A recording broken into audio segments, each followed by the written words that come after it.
Hello दोस्तों, आप सभी का स्वागत है हमारे यूट्यूब चैनल प्रदीप एडुबोर्ड पर।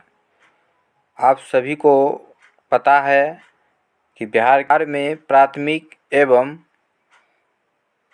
माध्यमिक और उच्च माध्यमिक विद्यालयों में प्रधान शिक्षक एवं प्रधानाध्यापक की बहाली होने वाली है।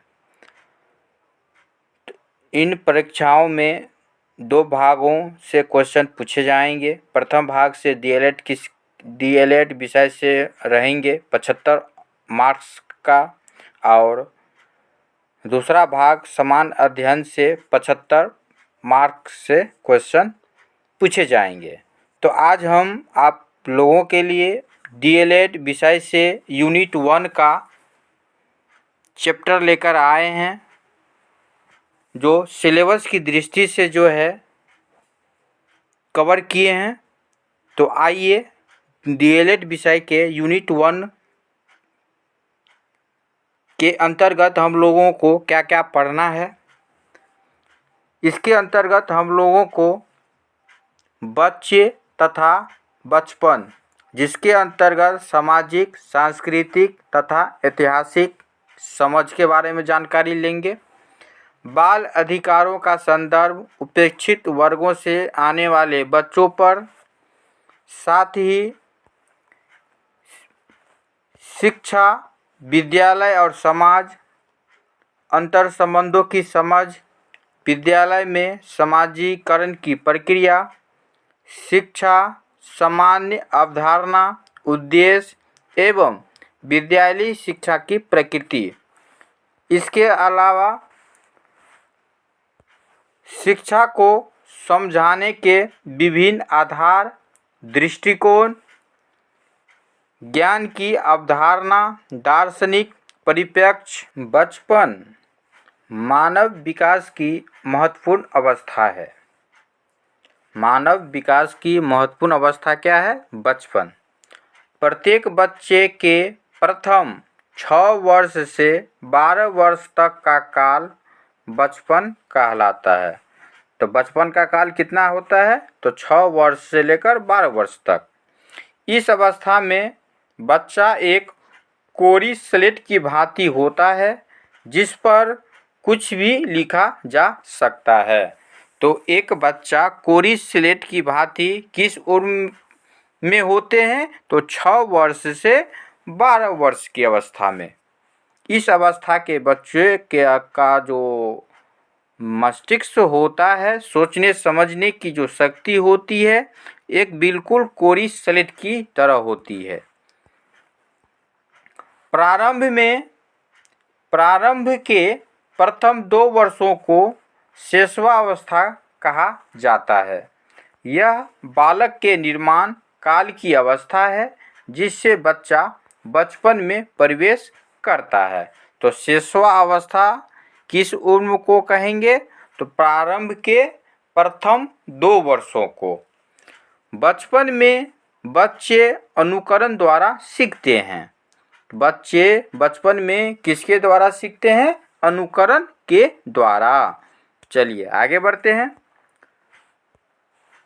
बचपन के प्रथम 2 वर्षों में बालक के शारीरिक एवं मानसिक विकास की गति अति तीव्र होती है। क्या होती है? अति तीव्र। बचपन की अवस्था भाषा सीखने की सर्वोत्तम अवस्था मानी जाती है। तो बचपन की अवस्था जो है, भाषा सीखने की सर्वोत्तम अवस्था मानी जाती है। चलिए आगे बढ़ते हैं। 6 वर्ष से 12 वर्ष की अवस्था में बच्चों में बौद्धिक, नैतिक एवं सामाजिक विकास तीव्रता से होता है। इस अवस्था को कोल एवं ब्रूस ने इसे जीवन का अनोखा काल कहा है। तो जीवन का अनोखा काल की जो संज्ञा दी है किसने? तो कोल एवं ब्रूस ने। तो यूनिट 1 से आप सभी के लिए परीक्षा की दृष्टि से महत्वपूर्ण फैक्ट उठाए हैं और लेकर आए हैं, जो परीक्षा की दृष्टि से आप सभी के लिए बहुत ही महत्वपूर्ण सिद्ध साबित होंगे। यदि आप मेरी चैनल पर पहली बार आए हैं तो मेरी चैनल को सब्सक्राइब कीजिए, बेल आइकन को प्रेस कीजिए ताकि मेरा अगला वीडियो अपलोड होने की सूचना आप सभी तक जल्दी पहुंच सके। और यदि मेरी वीडियो पसंद आए तो लाइक कीजिए और अधिक से अधिक शेयर कीजिए। चलिए आगे ही बढ़ते हैं। इसके अनुसार वास्तव में माता पिता के लिए बाल विकास की इस अवस्था को समझना कठिन होता है। किसके अनुसार? कोल एवं ब्रूस के अनुसार इस अवस्था में जिज्ञासा की विशेष प्रबलता होती है। आर्थिक परिस्थितियों में बचपन के स्वरूप को 3 प्रकार से वर्णित किया जाता है। आर्थिक परिस्थितियों में बचपन के स्वरूप को 3 प्रकार से वर्णित किया जाता है। चलिए आगे बढ़ते हैं। वह 3 प्रकार क्या क्या है? तो पहला है निम्न श्रेणी एवं मजदूर वर्ग में बचपन। दूसरा है मध्यम वर्ग में बचपन। तीसरा है धनिक वर्ग में बचपन। चलिए आगे बढ़ते हैं। सांस्कृतिक एवं ऐतिहासिक समझ। संस्कृति का अर्थ जीवन शैली के स्वरूप को प्रस्तुत करने का कार्य संस्कृति करती है। संस्कृति शब्द की व्युत्पत्ति सम उपसर्ग क्री धातु ती प्रत्यय से हुई है। अब आगे बढ़ते हैं। संस्कृति सामान्यतः 2 प्रकार की होती है। पहला है भौतिक संस्कृति, दूसरा है सूक्ष्म या अभौतिक संस्कृति। चलिए भौतिक संस्कृति के बारे में जानते हैं। भौतिक संस्कृति क्या है? वह संस्कृति होती है जो हमें भौतिक रूप में स्पष्ट दिखाई देती है, जैसे मकान, वस्त्र, भोजन इत्यादि, जिसको हम भौतिक रूप से स्पष्ट रूप से देख सकते हैं, उसको भौतिक संस्कृति बोलते हैं। दूसरा है सूक्ष्म या अभौतिक संस्कृति। ऐसी संस्कृति जो व्यक्ति के विचारों को अभिव्यक्त प्रदान करती है, जैसे धार्मिक, दार्शनिक, विश्वास, मूल्य आदि। इस भौतिक विचार को जो है अभिव्यक्त प्रदान करती है, जिसको हम स्पष्ट रूप से देख नहीं सकते हैं, उसको हम सूक्ष्म या अभौतिक संस्कृति के नाम से जानते हैं। चलिए आगे बढ़ते हैं। बचपन के विकासात्मक चरण। शैशवा अवस्था के बाद प्रारंभिक बचपन आता है। याद रखिएगा, शैशवा अवस्था के बाद कौन सा बचपन आता है? तो प्रारंभिक बचपन आता है। शैशवा अवस्था सामान्यतः 2 से 3 वर्ष मानी जाती है। प्रारंभिक बचपन 7 से 8 वर्ष तक की उम्र तक चलता है। चलिए याद रखिएगा, मध्य बचपन लगभग 7 से 8 वर्ष की उम्र से शुरू होता है और जीवन काल पर समाप्त होता है। पूर्व किशोरा अवस्था। लड़कियों में यह अवस्था 11 से 15 वर्ष तक तथा लड़कों में 12 से 17 वर्ष तक की रहती है। याद रखिएगा, पूर्व किशोरावस्था लड़कियों में किस एज तक? तो 11 से 15 और लड़का में 12 वर्ष से 17 वर्ष तक की होती है। प्रारंभिक बचपन किस उम्र तक चलती है? तो 7 से 8 वर्ष की उम्र तक चलती है। चलिए आगे बढ़ते हैं। इस अवस्था में मुख्यतः यौन अंगों का विकास होता है। तो यौन अंगों का विकास जो है किस अवस्था में होती है? तो पूर्व किशोरा अवस्था में, है ना। चलिए आगे बढ़ते हैं। बचपन की ऐतिहासिक समझ एवं साहित्य। फिलिप एरिस की पुस्तक है सेंचुरीज ऑफ चाइल्डहुड। बहुत बहुत महत्वपूर्ण फैक्ट है। तो सेंचुरीज ऑफ चाइल्डहुड के लेखक कौन है? तो फिलिप एरिस। चलिए आगे बढ़ते हैं। जीन जैक्स रूसो ऐसे व्यक्ति हैं जिन्हें बचपन की आधुनिक धारणा की उत्पत्ति का श्रेय दिया जाता है। मोंटेसरी और पियाजे जैसे विद्वानों ने भी बचपन का वर्णन किया था। टैगोर और गांधी जी ने शिक्षण पद्धति की अपनी अलग अलग दृष्टियों और सरोकारों के द्वारा बचपन को गढ़ने के साहित्य प्रयास किए हैं। चलिए आगे बढ़ते हैं। अब है बाल अधिकारों का संदर्भ। अब हम लोग बाल अधिकारों के संदर्भ के बारे में जानकारी प्राप्त करेंगे। तो पुस्तक में इस संदर्भ में जितने भी महत्वपूर्ण फैक्ट थे एग्ज़ाम की दृष्टि से इन सभी को रखे हैं। तो आइए इसके बारे में हम लोग जानते हैं। बाल अधिकार नाबालिग बालकों की देखभाल एवं विशेष सुरक्षा के रूप में बच्चों को प्रदान किए जाने वाले व्यक्तिगत अधिकारों को कहा जाता है। बाल अधिकार नाबालिग बालकों की देखभाल एवं विशेष सुरक्षा के रूप में बच्चों को प्रदान किए जाने वाले व्यक्तिगत अधिकारों को कहा जाता है। चलिए आगे बढ़ते हैं। इसके अंतर्गत मुख्य बातें क्या क्या है? बाल अधिकार अधिनियम 1989 की परिभाषा के अनुसार कोई भी व्यक्ति जिसकी आयु 18 वर्ष से कम है जब तक कि नियम में परिभाषित वयस्कता को पहले प्राप्त नहीं किया हो वह बच्चा कहलाता है। वयस्कता मतलब 18 वर्ष से कम आयु, उसको हम लोग बच्चा कहेंगे। किस अधिनियम के तहत? तो बाल अधिकार अधिनियम 1989 के तहत। चलिए आगे बढ़ते हैं। भारतीय संविधान में वर्णित कुछ महत्वपूर्ण बाल अधिकार।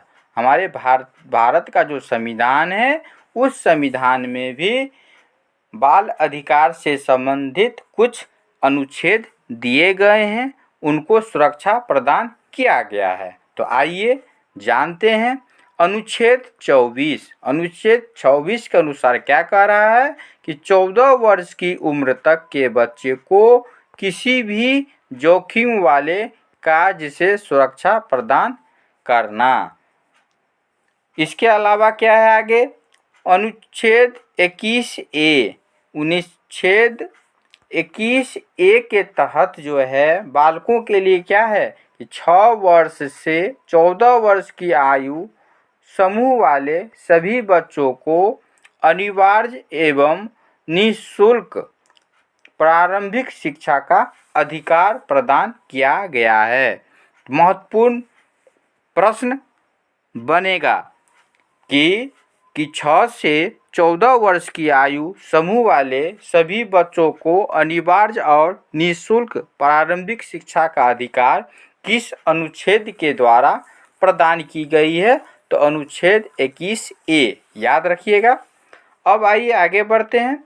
अनुच्छेद 39E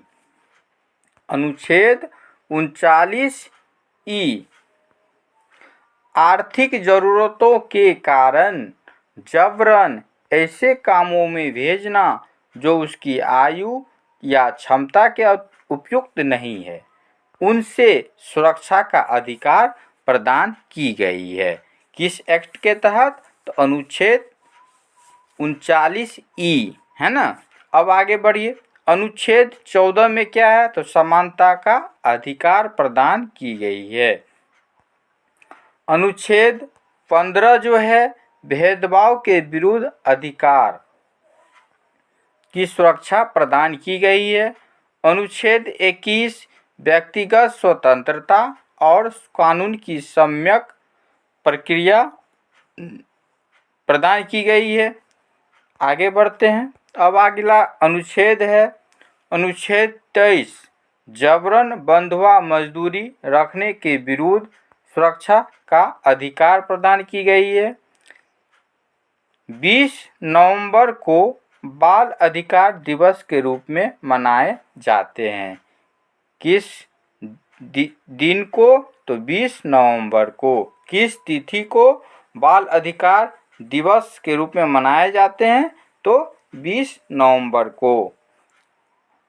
इसके अतिरिक्त कुछ और अधिनियम हैं जिसके अंतर्गत बाल विवाह निषेध अधिनियम 1929, अनैतिक व्यापार रोकथाम अधिनियम 1956,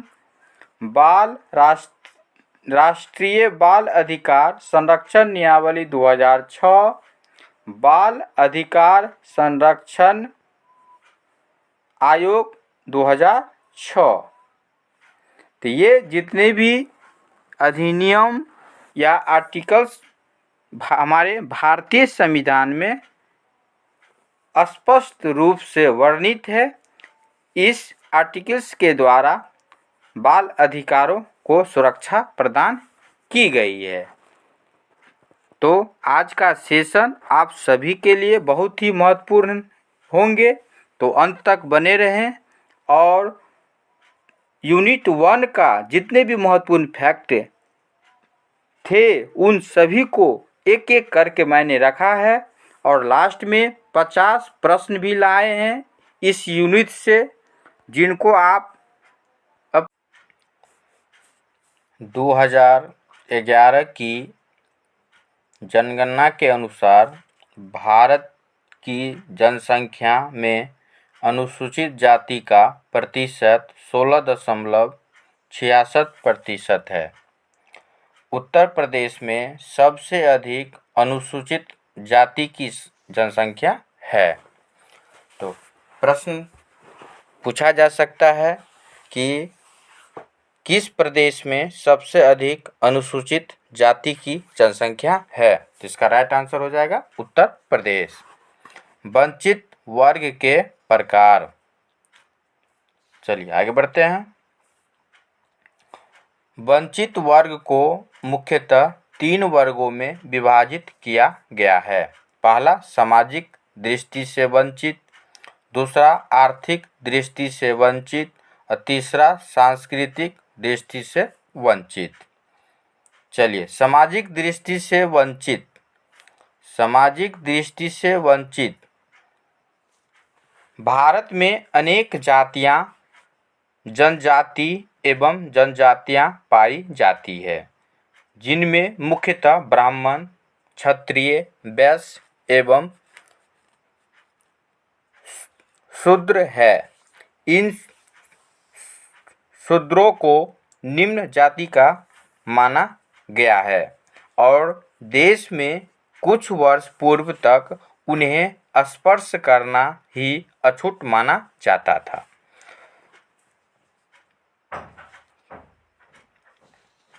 भारत के संविधान के भाग 4 में प्रस्तुत राज्य के नीति निर्देशक सिद्धांत में अनुच्छेद 45 के तहत प्राथमिक शिक्षा को निःशुल्क और अनिवार्य रूप से देश के सभी बच्चों को उपलब्ध कराने का प्रावधान किया गया है। किस अनुच्छेद के तहत? तो अनुच्छेद 45 के तहत। चलिए आगे बढ़ते हैं। इसके बाद देश की पहली राष्ट्रीय शिक्षा नीति 1968 में भी सरकार के इसी प्रकार के इरादे को दोहराया गया है। इसके बाद 1986 में देश की राष्ट्रीय शिक्षा नीति लागू किया गया। चलिए आगे बढ़ते हैं। शिक्षा। शिक्षा जीवन की वह विशिष्ट प्रक्रिया है जो निरंतर जीवन को नया रूप एवं नया नाम प्रदान करती है। शिक्षा जीवन की वह विशिष्ट प्रक्रिया है जो निरंतर जीवन को नया रूप एवं नया नाम प्रदान करती है। शिक्षा शब्द का प्रयोग अनेक अर्थों में किया जाता है। शाब्दिक अर्थ के अनुसार शिक्षा एक विकास संबंधी प्रक्रिया है। इस विकास की गति एवं प्रकृति को समझने के लिए शिक्षा की सामग्री का ज्ञान होना परम आवश्यक होता है। अब आगे बढ़ते हैं। शिक्षा शब्द की उत्पत्ति लैटिन भाषा से हुई है। लैटिन भाषा के एडुकेटम शब्द का अर्थ होता है शिक्षित करना। तो शिक्षा शब्द की उत्पत्ति जो है वह किस भाषा में हुई है? तो लैटिन भाषा में हुई है। लैटिन भाषा के एडुकेटम, तो एडुकेटम शब्द का जो अर्थ होता है वो होता है शिक्षित करना। तो आपसे रिक्वेस्ट है कि ये वीडियो आप लोगों को कैसी लगी। यदि मेरी वीडियो पसंद आए तो लाइक कीजिए और अधिक से अधिक दूसरों को भी शेयर कीजिए। अब आइए शिक्षा के बारे में विभिन्न मत। फ्रोबेल के अनुसार शिक्षा वह प्रक्रिया है जिसके द्वारा बालक की जन्मजात शक्तियाँ बाहर निकलती है। फ्रोबेल के अनुसार क्या है? शिक्षा वह प्रक्रिया है जिसके द्वारा बालक की जन्मजात शक्तियाँ बाहर निकलती है। चलिए आगे बढ़ते हैं। विवेकानंद के अनुसार शिक्षा मनुष्य के अंदर सन्निहित पूर्णता का प्रदर्शन है। शिक्षा मनुष्य के अंदर सन्निहित पूर्णता का प्रदर्शन है। इसी तरह टैगोर के अनुसार शिक्षा का अर्थ मस्तिष्क को इस योग्य बनाना है कि वह सत्य की खोज कर सके तथा अपना बनाते हुए उसको व्यक्त कर सके। चलिए आगे बढ़ते हैं। काउंट के अनुसार शिक्षा व्यक्ति की उस पूर्णता का विकास है जिसकी उसमें क्षमता है। इसी तरह जे कृष्णमूर्ति के अनुसार शिक्षा संवाद की प्रक्रिया है और स्नेह की अनुभूति है। शिक्षा संवाद की प्रक्रिया और स्नेह की अनुभूति है। किसके अनुसार? तो जे कृष्णमूर्ति के अनुसार। चलिए आगे बढ़ते हैं। अब है शिक्षा की समान अवधारणा। शिक्षा की समान अवधारणा। वर्तमान शिक्षा परिवेश में शिक्षण का उद्देश्य विद्यार्थियों में अधिगम को उत्पन्न करके सिखाना है, न कि बलपूर्वक ज्ञान को मस्तिष्क में बिठाना है। तो वर्तमान परिवेश में शिक्षा का उद्देश्य क्या हो गया कि विद्यार्थियों में अधिगम को उत्पन्न करके सिखाना है, न कि बलपूर्वक ज्ञान को मस्तिष्क में बिठाना है। चलिए आगे बढ़ते हैं। शिक्षा के उद्देश्य। शिक्षा के विभिन्न उद्देश्य हो सकते हैं। जैसे डॉक्टर राधाकृष्णन के अनुसार शिक्षा के मनुष्य और संपूर्ण समाज का निर्माण करना चाहिए। इस कार्य को किए बिना शिक्षा अपूर्ण कहलाती है। किसके कथनानुसार? तो डॉक्टर राधाकृष्णन के अनुसार। अब आइए शिक्षा के प्रमुख उद्देश्य के बारे में जानते हैं। शिक्षा के मुख्य उद्देश्य क्या क्या है? तो शिक्षा का तो मुख्य उद्देश्य है, पहला है बालक की क्षमता का विकास करना, सामाजिक और मानवीय मूल्य का विकास करना। तीसरा है जीवन शैली को व्यापक बनाना। इसी तरह ज्ञानार्जन के अनुसार जीविकोपार्जन करना। इसके आगे पांचवा है बालकों में क्रियाशीलता। बालकों में क्रियाशीलता का विकास करना तथा उन्हें क्रिया करने का अवसर प्रदान करना। छठा है सृजनात्मक क्षमता का विकास करना तथा सृजनात्मक कार्य के लिए प्रेरित करना। इसी तरह ये शिक्षा का मुख्य उद्देश्य हो गया, मुख्य कार्य हो गया। अब आते हैं आगे की ओर। विद्यालय में समाजीकरण प्रक्रिया। विद्यालय में समाजीकरण प्रक्रिया विभिन्न कारकों की भूमिका और प्रभाव की समझ। यदि आप मेरी चैनल पर पहली बार आए हैं तो मेरी चैनल को सब्सक्राइब कीजिए। ऐसा ही वीडियो देखने के लिए बेल आइकन को प्रेस कीजिए ताकि मेरा अगला वीडियो की अपलोड की सूचना आपको सबसे पहले मिले। मेरी वीडियो पसंद आए तो लाइक कीजिए और अधिक से अधिक दूसरों को भी शेयर कीजिए, क्योंकि डीएलएड चैप्टर का प्रथम पाठ मतलब प्रथम यूनिट के जितने भी महत्वपूर्ण फैक्ट था उन सभी को मैंने कवर किए हैं और आगे 50 प्रश्न को भी लाए हैं, जिसे आप देखकर अपनी ज्ञान को परीक्षा के लिए परिपक्व तैयार हो सकते हैं। तो आइए आगे बढ़ते हैं।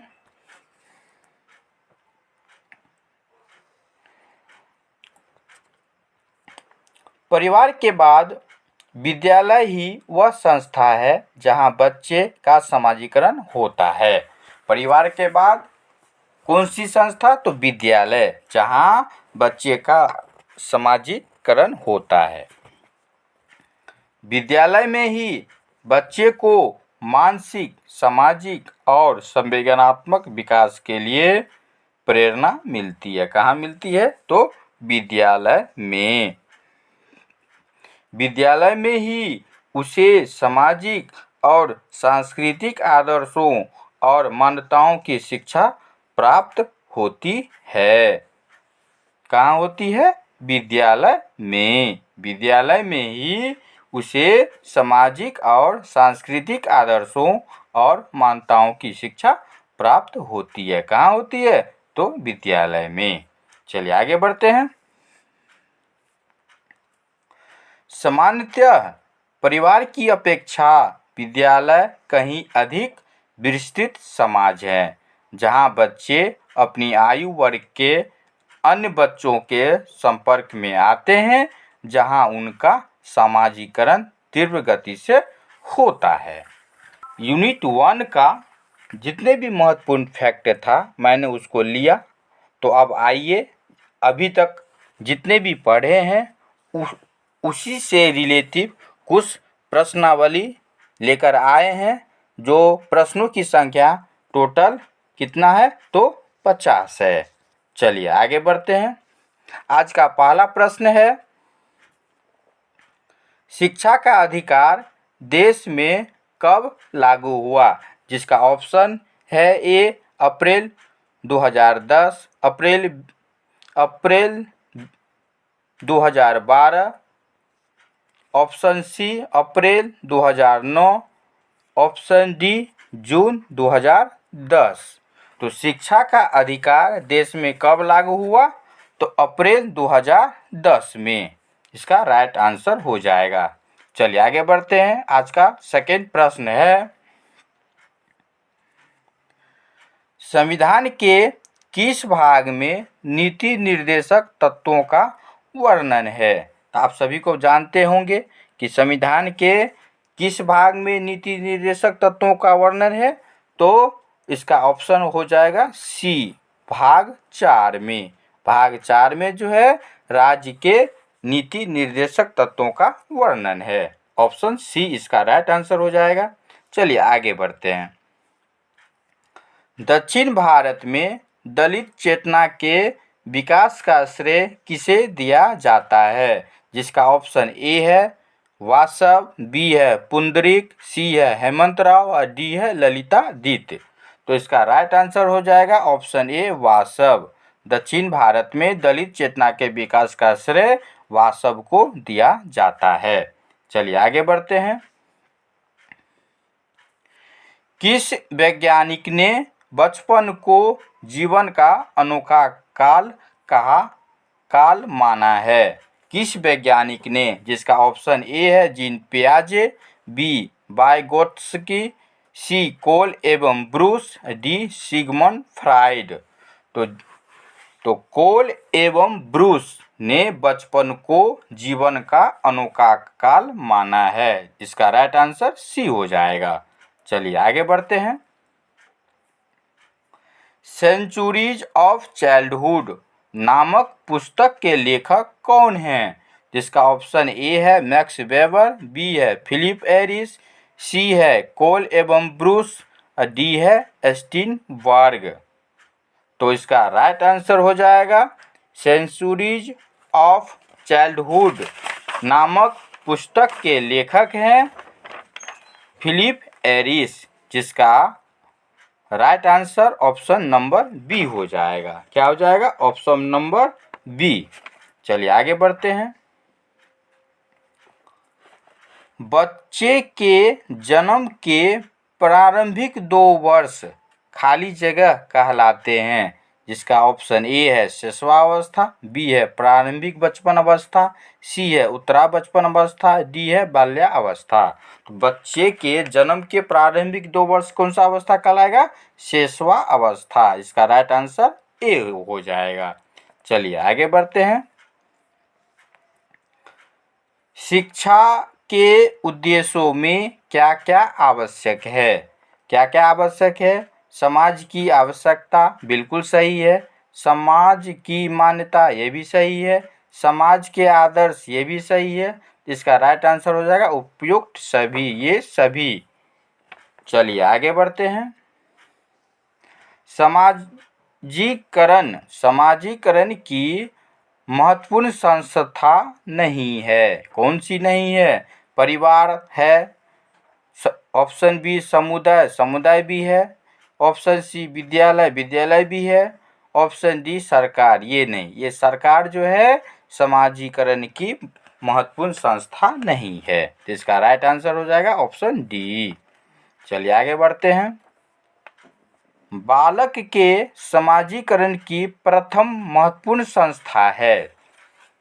ऑप्शन ए परिवार, बी विद्यालय, सी पड़ोस, डी समुदाय। तो बालक के समाजीकरण की प्रथम महत्वपूर्ण संस्था क्या है? परिवार। इसका राइट आंसर ए हो जाएगा। चलिए आगे बढ़ते हैं। विद्यालय समाज का सच्चा प्रतिनिधि है। विद्यालय समाज का सच्चा प्रतिनिधि है। यह कथन किसका है? ऑप्शन ए जीन पियाजे का, ऑप्शन बी वाइगोत्स्की का, ऑप्शन सी कोल एवं ब्रूस का, ऑप्शन डी जॉन डीवी का। तो इसका राइट आंसर हो जाएगा ऑप्शन डी जॉन डीवी। विद्यालय समाज का सच्चा प्रतिनिधि है, जॉन डीवी का। चलिए आगे बढ़ते हैं। समाज सामाजिक संबंधों का जाल है। समाज सामाजिक संबंधों का जाल है। यह कथन किसका है? तो ऑप्शन ए मैकावर एवं पेज की, बी वाइगोत्स्की की, सी कोल एवं ब्रूस की, डी सिगमंड फ्राइड की।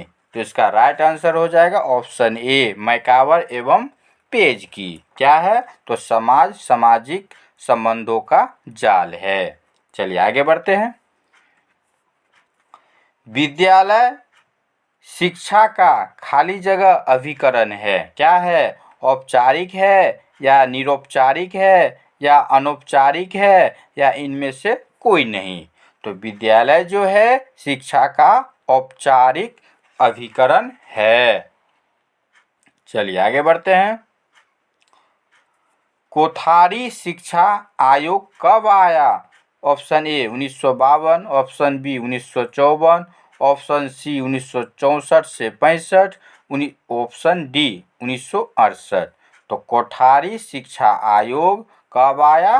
तो 1964 से 65। तो राइट आंसर ऑप्शन सी हो जाएगा। चलिए आगे बढ़ते हैं। माध्यमिक शिक्षा आयोग कब आया?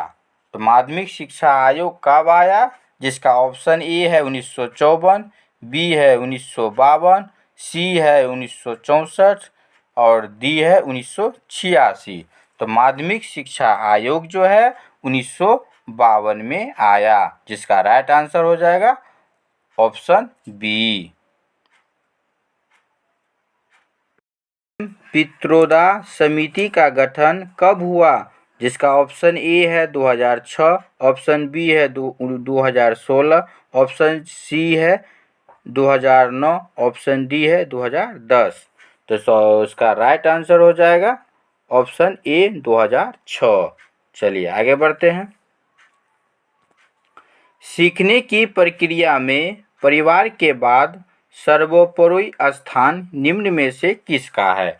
तो परिवार के बाद आप सभी जानते होंगे, परिवार के बाद जो है दूसरा स्थान जो आता है वो है विद्यालय का। तो इसका राइट आंसर हो जाएगा विद्यालय, जिस ऑप्शन सी। चलिए आगे बढ़ते हैं। किस समय में उदंतपुरी और विक्रमशिला विश्वविद्यालय की स्थापना हुई थी? जिसका ऑप्शन ए है प्रतिहार वंश, बी है राष्ट्रकूट वंश, सी है चोल वंश, डी है पाल वंश। तो इसका राइट आंसर हो जाएगा पाल वंश। उदंतपुरी और विक्रमशिला विश्वविद्यालय की जो स्थापना हुई थी पाल वंश में हुई थी। चलिए आगे बढ़ते हैं।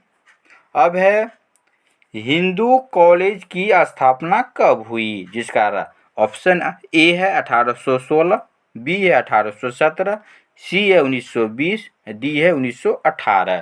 तो हिंदू कॉलेज की स्थापना जो हुई है 1817 ईस्वी में। कब हुई? 1817 ईस्वी में। चलिए आगे बढ़ते हैं। अलीगढ़ मुस्लिम विश्वविद्यालय कब स्थापित हुई? अलीगढ़ मुस्लिम विश्वविद्यालय कब स्थापित हुई?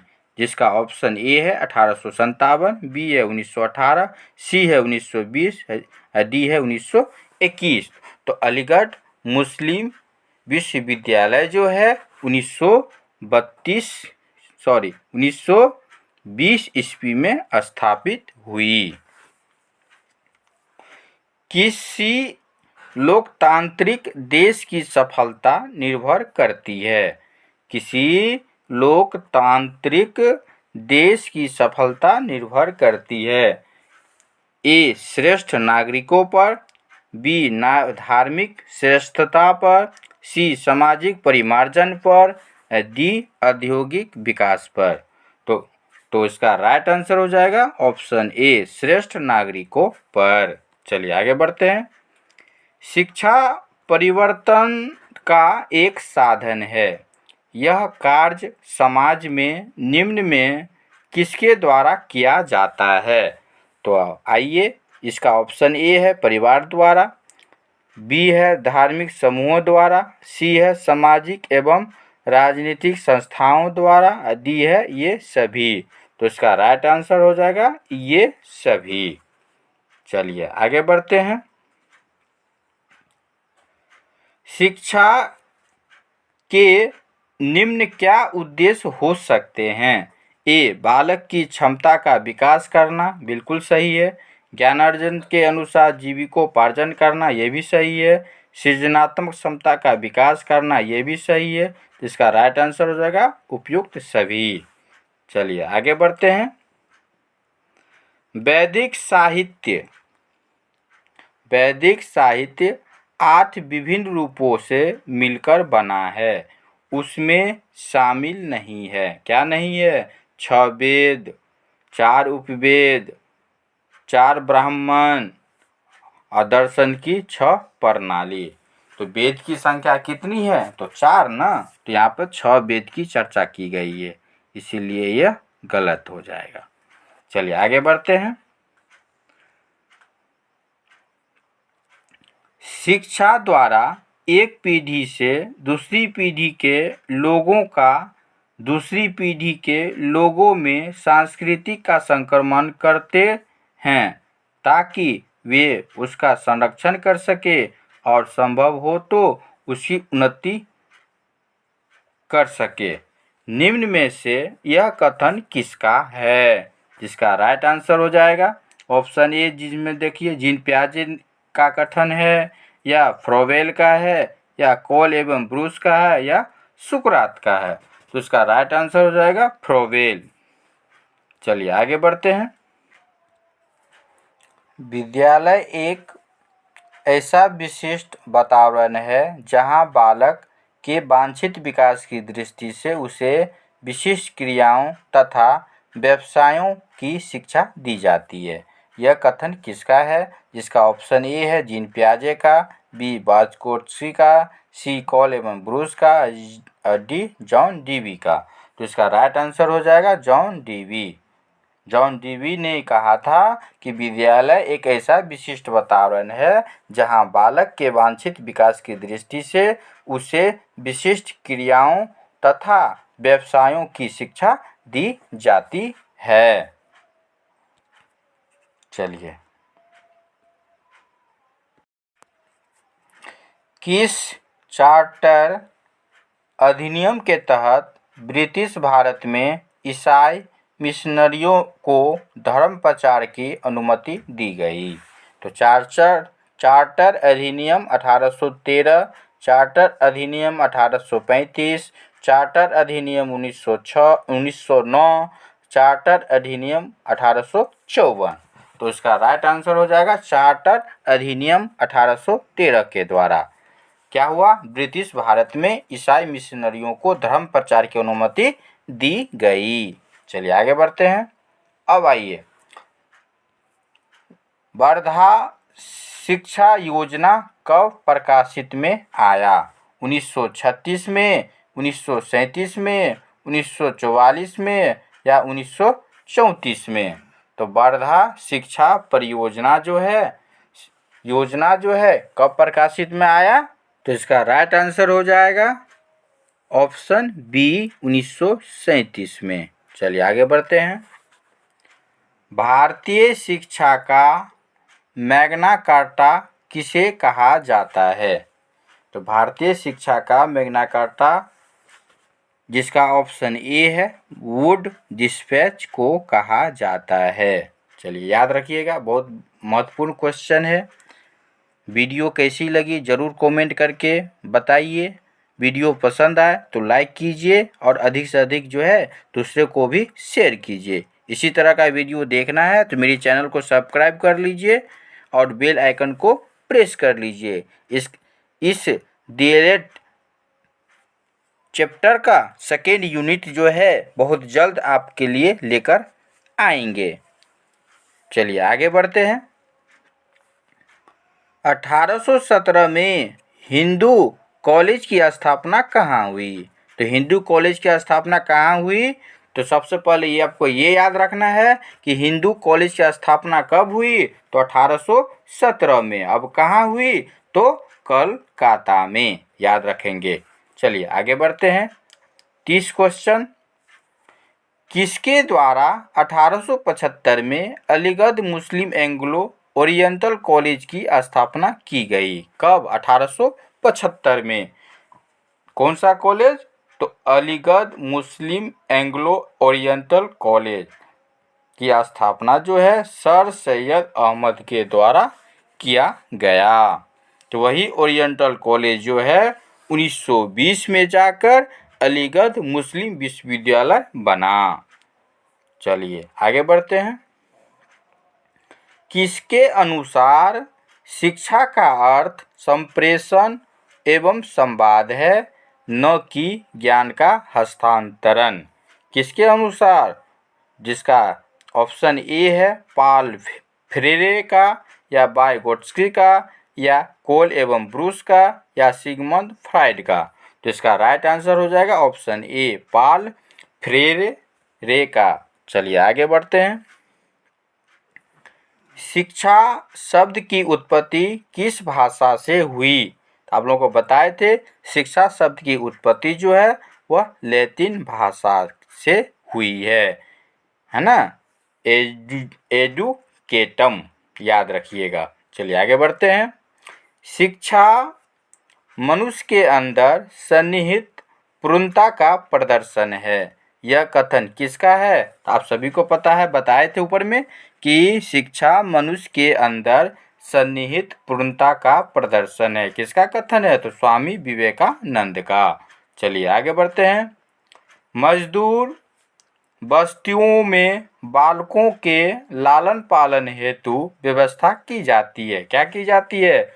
मजदूर बस्तियों में बालकों के लालन पालन के लिए बाल गृहों की व्यवस्था की जाती है। चलिए आगे बढ़ते हैं। निम्न में से कौन सा युग्म सही नहीं है? नहीं को चुनना है। बाल विवाह निषेध अधिनियम 1929, ये बिल्कुल सही है। बाल अधिकार संरक्षण आयोग 2005, ये भी सही है। अनैतिक व्यापार रोकथाम अधिनियम 1956, ये भी सही है। सभी कथन सही है, तो इसका राइट आंसर हो जाएगा ऑप्शन डी। चलिए आगे बढ़ते हैं। प्रारंभिक बचपन की अवस्था है, क्या है? तो ऑप्शन ए है 7 से 8 वर्ष, बी है 6 से 10 वर्ष, सी है 1 से 2 वर्ष, डी है 9 से 12 वर्ष। तो प्रारंभिक बचपन की अवस्था जो है वह 7 से 8 वर्ष की है। चलिए आगे बढ़ते हैं। मानव विकास की सर्वाधिक महत्वपूर्ण अवस्था मानी जाती है। मानव विकास की कौन सी अवस्था मानी जाती है? तो शैशवावस्था, किशोरावस्था, या बाल्यावस्था, या प्रौढ़ावस्था। तो मानव विकास की सर्वाधिक महत्वपूर्ण अवस्था जो मानी जाती है वह होती है शैशवावस्था। चलिए आगे बढ़ते हैं। संविधान के किस अनुच्छेद में 6 से 14 वर्ष की आयु समूह के बालकों हेतु निःशुल्क शिक्षा का प्रावधान किया गया है? तो आप सभी जानते हो कि अनुच्छेद 21A के तहत। चलिए आगे बढ़ते हैं। वंचित वर्ग कितने भागों में विभक्त किया गया है? आप लोगों को बताए थे 3 भागों में। वंचित वर्ग जो है 3 भागों में विभक्त किया गया है। चलिए आगे बढ़ते हैं। 6 वर्ष की आयु में कौन सा विकास तीव्रतम होता है? सामाजिक विकास, नैतिक विकास, बौद्धिक विकास, या ये सभी? तो इसका राइट आंसर हो जाएगा ये सभी। चलिए आगे बढ़ते हैं। शिक्षा के अधिकार संबंधित 86वां संविधान संशोधन बिल राज्यसभा में कब प्रस्तुत किया गया? तो उसका राइट आंसर हो जाएगा 1997 में। चलिए आगे बढ़ते हैं। अनुसूचित जाति की सर्वाधिक जनसंख्या किस प्रदेश की है?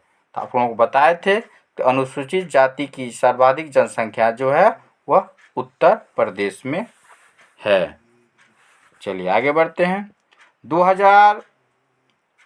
2011 के अनुसार भारत में अनुसूचित जाति जनसंख्या का कुल प्रतिशत है कितना? तो 16.66%, याद रखिएगा। चलिए आगे बढ़ते हैं। किस अनुच्छेद के तहत 14 वर्ष की उम्र तक के बच्चों को किसी भी जोखिम वाले कार्य से सुरक्षा प्रदान या मतलब सुरक्षा का अधिकार प्राप्त है? अनुच्छेद 24, अनुच्छेद 25, अनुच्छेद 21A, अनुच्छेद 32। तो इसका राइट आंसर हो जाएगा अनुच्छेद 24 के अंतर्गत 14 वर्ष की उम्र तक के बच्चों को किसी भी जोखिम वाले कार्य से सुरक्षा का अधिकार प्राप्त है। चलिए आगे बढ़ते हैं। अब है समकालीन युग में किसने बचपन और बचपन की शिक्षा पर एक आलोचनात्मक सिद्धांत का निर्माण किया जिन्हें उन्होंने किंडर कल्चर नाम दिया? किनचेबो और स्टीनबर्ग, बी वाइगोट्स्की, सी कोल एवं ब्रूस, डी एरिस। तो इसका राइट आंसर हो जाएगा किनचेबो एंड स्टीनबर्ग। चलिए अगला क्वेश्चन आते हैं। किस अवस्था में बच्चा एक कोरी स्लेट की भांति है जिस पर कुछ भी लिखा जा सकता है। तो किस अवस्था में? तो 6 से 12 वर्ष की अवस्था में। बिल्कुल उनका जो मस्तिष्क होता है एक बिल्कुल कोरी स्लेट की भांति होता है। चलिए आगे बढ़ते हैं। किस अवस्था में खोजी दृष्टिकोण एवं घूमने की प्रवृत्ति विकसित होती है? किस अवस्था में? तो 6 से 12 वर्ष की अवस्था में। चलिए आगे बढ़ते हैं। भाषा सीखने की सर्वोत्तम अवस्था मानी जाती है। बचपन की अवस्था, शैशवावस्था, किशोरावस्था या युवावस्था? तो भाषा सीखने की सर्वोत्तम अवस्था मानी जाती है बचपन की अवस्था। चलिए आगे बढ़ते हैं। शैशवावस्था के बाद आता है कौन सी अवस्था? प्रारंभिक बचपन या उत्तरा बचपन अवस्था या युवावस्था या किशोरावस्था? तो शैशवावस्था के बाद जो आता है वह प्रारंभिक बचपन की अवस्था। चलिए आगे बढ़ते हैं। आज का लास्ट प्रश्न है, बाल अधिकार दिवस कब मनाया जाता है? तो बाल अधिकार दिवस जो है 20 नवंबर को मनाया जाता है। तो इस तरह आज का जो डीएलएड यूनिट का प्रथम का जितने भी महत्वपूर्ण फैक्ट था सभी को मैंने कवर किया था। इसी तरह का वीडियो देखने के लिए मेरे चैनल को सब्सक्राइब कर लीजिए, बेल आइकन को प्रेस कर लीजिए। यदि मेरी वीडियो पसंद आए तो लाइक कीजिए और अधिक से अधिक शेयर कीजिए। धन्यवाद।